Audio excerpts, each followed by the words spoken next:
Hey, this is not on a letter or anything.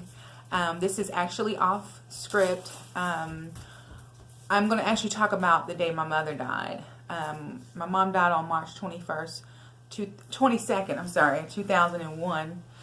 And it will be 18 years tomorrow when I post this. And I just want to talk about this. I know I'm not matching, I'm cold. Um, but I just want to talk about this because I know a lot of people always ask, like, how do you deal with your mom being dead? So I'm going to tell you how she died and all those things. So 6 months before my mom died, I was sitting with her friend and I was just like, my mom is not going to be here one day when I come back from school. And I said, she's going to die. And she just tried to comfort me and say, I don't know why you feel that way, but, she listened to me and just said that she would always be there for us. And fast forward 4 months later, I was in the car with my mom and my two younger siblings. We were going to the mall. And I told my mom that I needed her to get her paperwork together because she wasn't going to live to see my brother and sister grow up. And she was not going to see me graduate from college. And so she just said, okay. She didn't question me why I felt this way or why would I say that or anything. She just simply said, okay.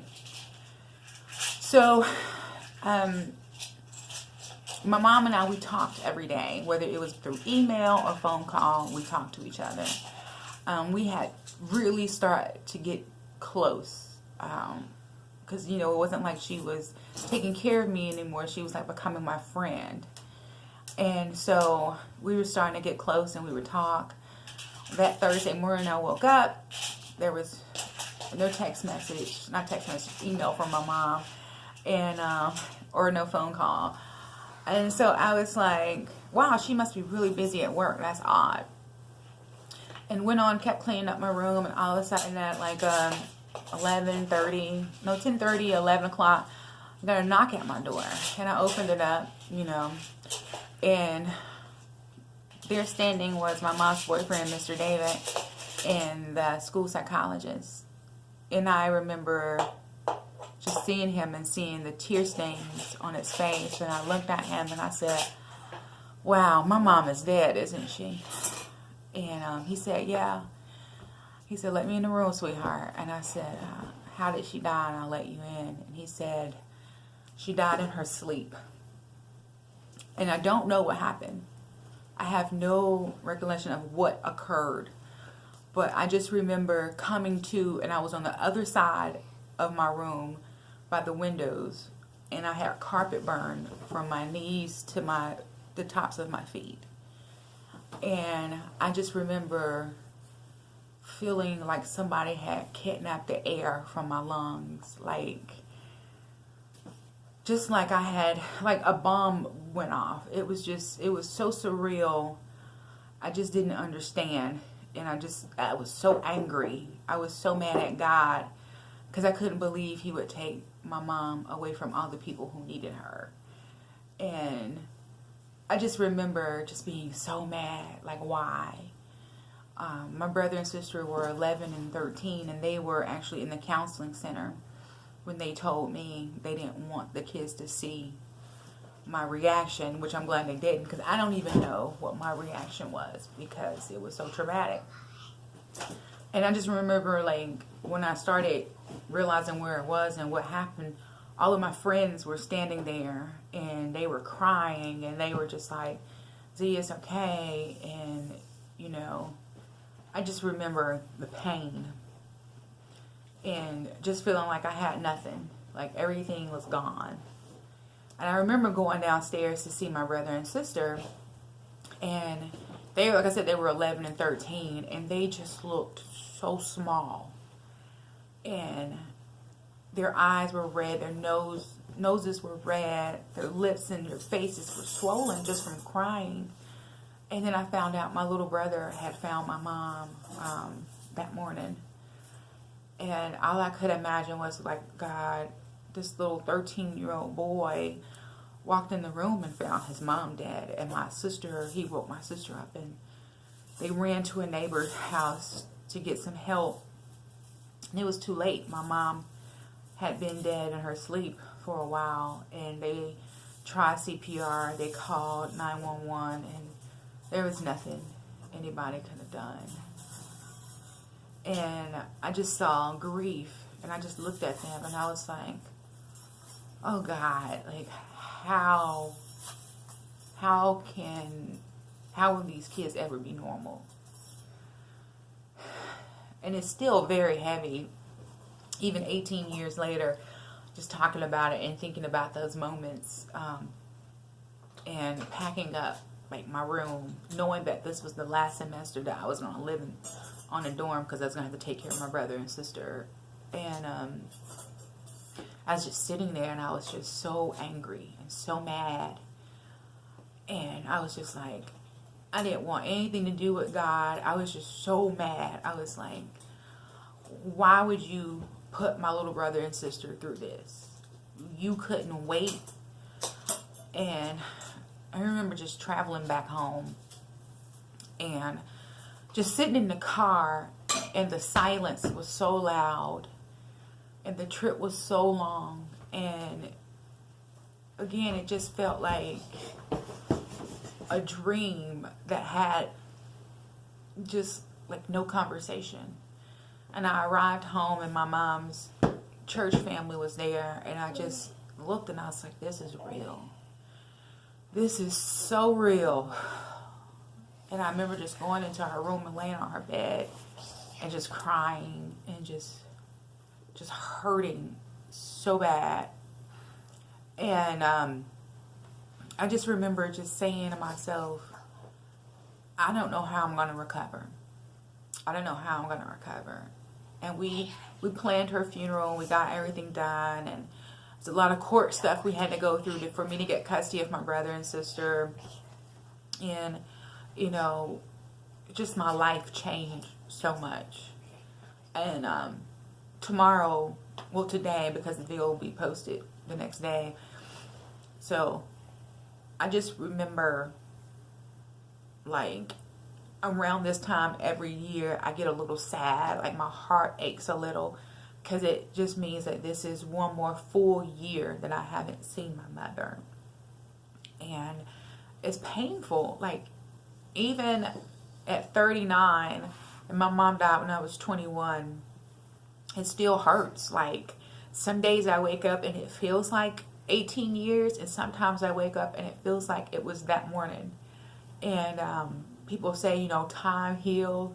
Time does not heal. Time just gives you other coping tools to deal without having someone. And I think at times, like, I was so angry at God, and the most hardest thing I would hear was, God doesn't make any mistake.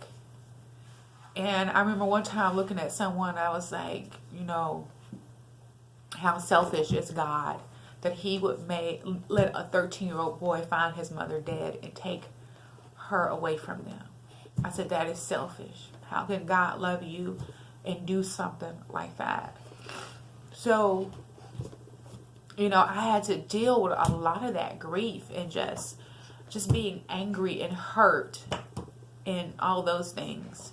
And I just remember like times I would just have to stop and just breathe. I would just get so full of just grief. And, you know, grief is a process, and it's a process that never ends. Because when I had my daughter, I still was like, I can't believe my mom is dead, and my daughter is not going to have my mom. She's 3 years old now, and I still say all the time, gosh, my daughter is missing such a great part of my family. And that's my mom.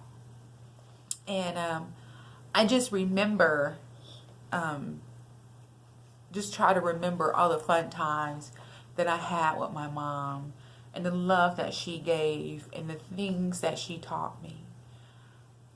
But the grief is still there. The pain is still there. And the wishes that I had, that I would have with my mom, are still there.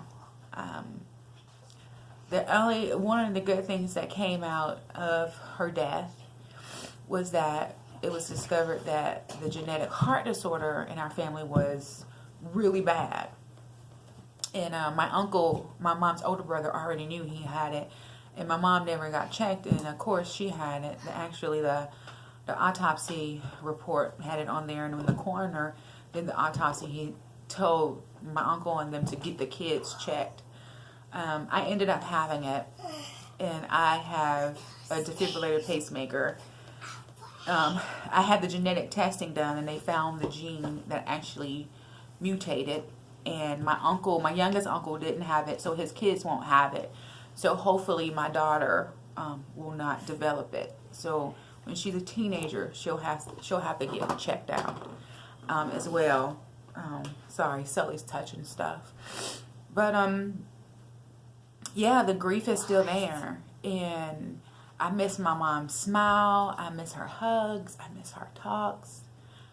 And I miss that she will never see Sullivan, and I have to tell Sullivan who my mom was through stories and pictures. And that is the hardest part, that I don't know what my mom would look like past 47. Being 39 and knowing that I only have 8 years before I'm 47, I'm excited that I'm getting older, but I'm still afraid of getting older.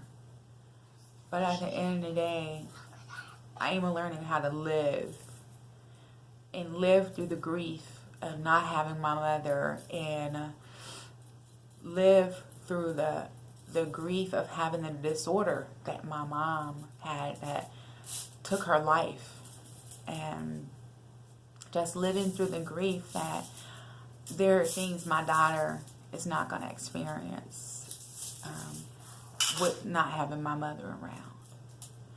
So when they say time makes things easier, time just makes your coping skills different.